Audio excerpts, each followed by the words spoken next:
A blast killed several civilians at a mosque in Kabul where people were holding prayers for the mother of the Taliban spokesperson, officials in the movement said on Sunday, and gunfire was later reported on the outskirts of the city. There was no immediate claim of responsibility for Sunday's attack, apparently the most serious in the Afghan capital since the withdrawal of U.S. forces in August.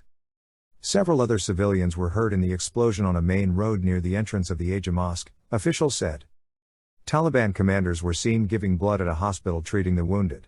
Media access was tightly controlled.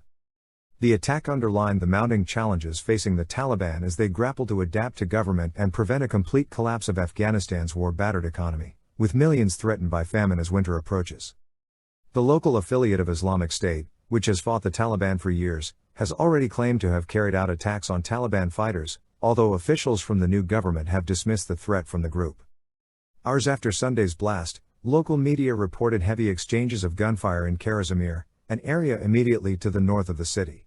Residents contacted confirmed they had heard explosions and gunfire. Reuters was not immediately able to determine who was involved. Taliban spokesperson Zabihullah Mujahid confirmed the explosion had taken place. He did not comment on reports from other officials in the movement that the mosque had been holding prayers for his mother who had died recently. The Taliban, who are also fighting the remnants of forces loyal to Ahmad Massoud, an opposition leader from the Panjshir region north of Kabul, have said they have almost complete control of the country.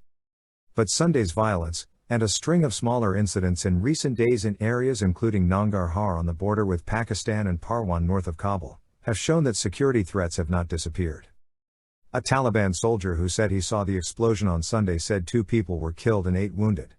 He said there appeared to have been 2 bombers and added that one of these was killed and the other caught trying to escape. Local media quoted the Ministry of the Interior as saying 8 people had been killed and 20 wounded, but one Taliban official, who spoke on condition of anonymity, said the final total would be higher.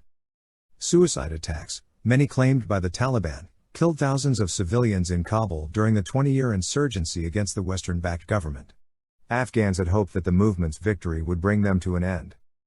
However, militant groups such as Islamic State have continued to operate, posing a potentially serious threat to stability. The group recently claimed responsibility for bomb attacks in the eastern city of Jalalabad. In August, the Taliban Islamist militia swept back into power in Afghanistan after most U.S. and other Western troops left, ending a military and diplomatic mission that began soon after the September 11, 2001 attacks on the United States.